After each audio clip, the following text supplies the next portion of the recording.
Oke, baik. Assalamualaikum warahmatullahi wabarakatuh. Selamat sore semuanya dan izinkan saya Diana Rahmawati untuk melanjutkan penyampaian mengenai framework geologi Indonesia untuk chapter terakhir yaitu chapter 11 mengenai geologi Papua. Baik, ini adalah slide-nya. Saya coba share screen ya. Baik, kita mulai uh, dari uh, Dari sini ya, ini adalah ilustrasi peta geologi Papua secara keseluruhan. Ini saya ambil dari Hamilton di tahun 1979, di mana memang morfologi bentuk dari Pulau Papua ini seperti uh, suatu uh, burung begitu ya. Jadi ini adalah bagian kepala burung dan kita punya dua negara yang eksis di sini, yaitu ada sebagian milik Indonesia dan sebagian lagi milik Papua Nugini begitu. Kemudian yang paling menarik adalah kehadiran Punggungan Tengah Papua di sini yang juga menyimpan potensi sumber daya migas yang cukup banyak, namun juga memiliki resiko yang tinggi. Baik, ini adalah simplified tectonic setting dari Papua itu sendiri. Ini di sini dua batas negara tadi dibatasi oleh garis merah yang putus-putus ini.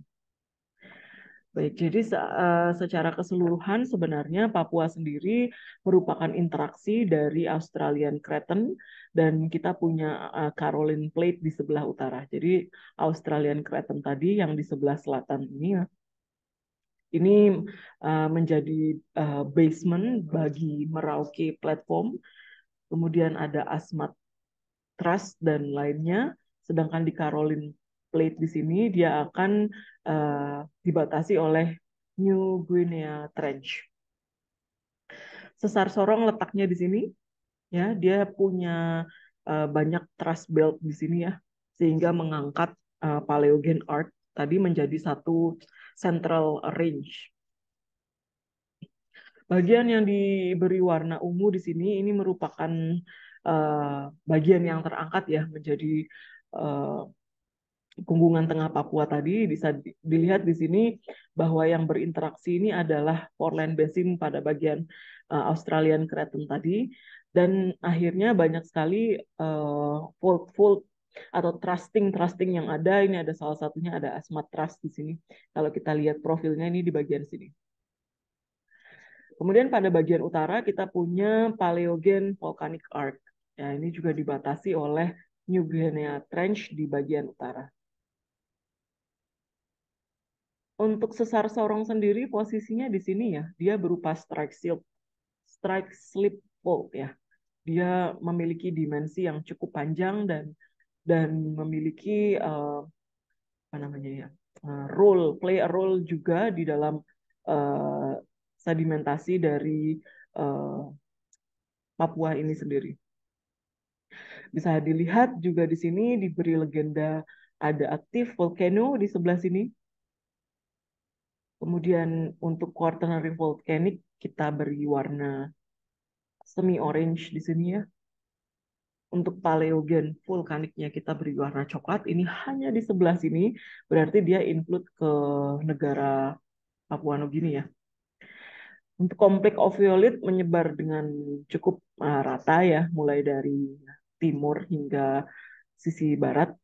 Di sini diberi warna hijau. Dan kompleks melange kembali dia karena ada trusting tadi dia mengangkat melange dan ini diberi warna ungu berada di bagian punggung tengah Papua. Baik, ini gambar saya ambil dari presentasi Satyana ya di tahun 2022. Ini adalah gambar dari puncak Jaya Wijaya dari sisi Google Earth-nya. Kemudian ini adalah Cartons Pyramid yang ada. Ini juga ada saljunya. Ketinggiannya sekitar 4.884 mdpl dari permukaan lautnya. Namun diprediksi karena perubahan global climate yang semakin memanas, maka salju-salju ini kemungkinan besar akan disappear ya dari Pegunungan Jaya Wijaya ini. Kemudian ini di state oleh Awang Satyana bahwa Pegunungan Tengah Papua ini merupakan satu benturan ya, benturan dari Australia versus Pacific Plate di sini. Sehingga dia mengangkat yang kita sudah bicarakan di slide sebelumnya tadi. Nah, pengangkatan ini sangat mudah umurnya.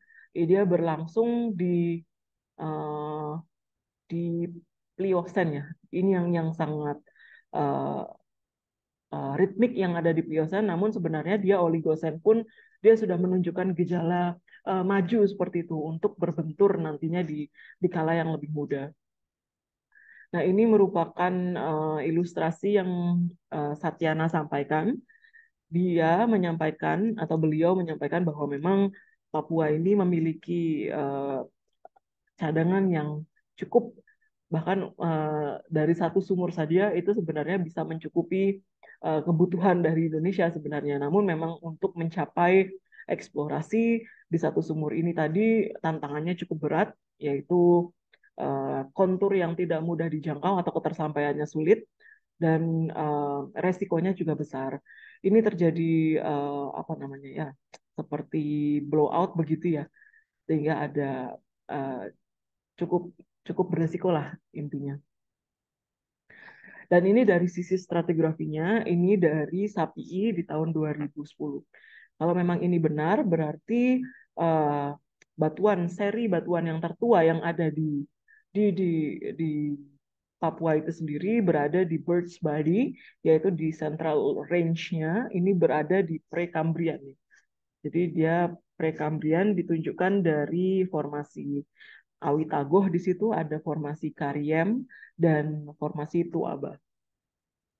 Dilanjutkan oleh sekuen-sekuen yang uh, saya rasa formasi Modio di sini ini adalah formasi karbonat ya. Ini sudah menjadi dolomit di bawah sini ya. Ini berumur Paleozoik. Nah, sekitar Devon hingga Karbon ya. Hingga Permian di sini.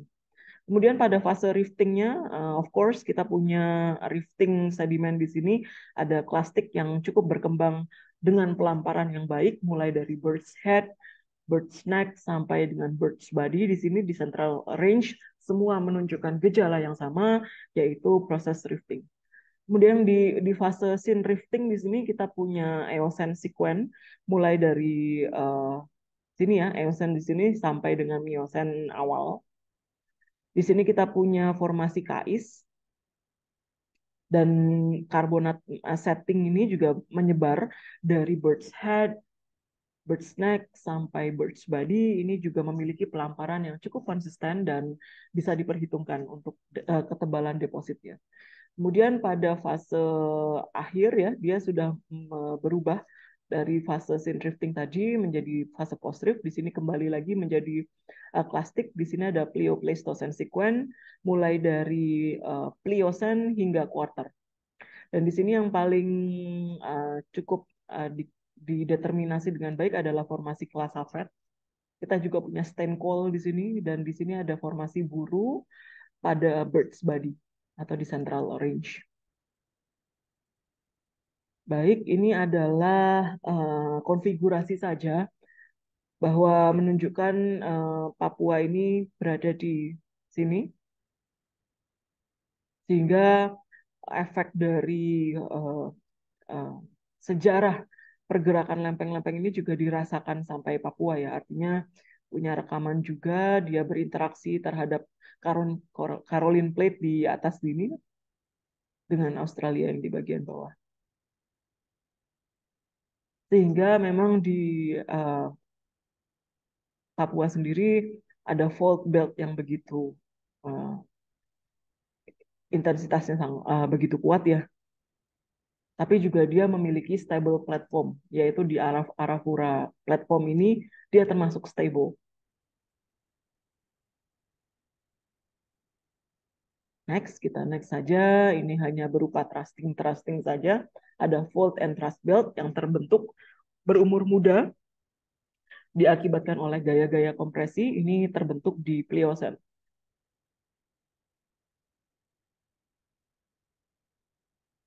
Nah, ini adalah sedimen yields ya. Kita lihat arahnya menjauh ya dari bagian selatan ya ke selatan, di bagian utara ya ke utara. Ini satuannya adalah 10 pangkat 6 ton per year. Kita lihat misalnya di bagian utara sini ya, bagian utara dari Pegunungan Tengah Papua ini kita lihat ada bervariasi, mungkin sekitar rata-ratanya mungkin 100 kali 10 pangkat 6 ton per year. Dan di bagian bawah kita lihat di situ sekitar 270 hingga 365. Berarti ini menunjukkan bahwa pada bagian selatan dari Pulau Papua itu sendiri memiliki sedimen charge yang lebih tinggi dibandingkan dengan denudasi yang ada di bagian utara dari pulau ini.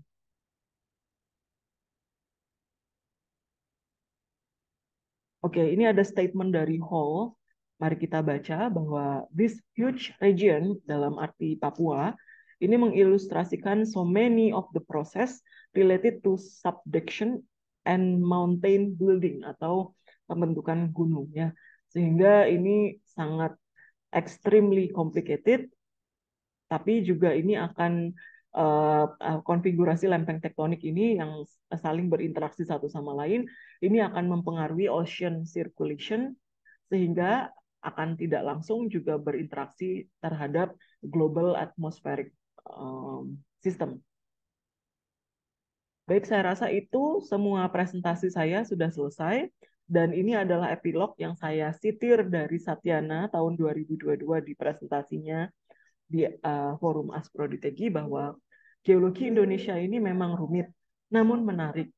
Wilayah tempat pengujian dan lahirnya sebagian teori geologi di dunia adalah di Indonesia.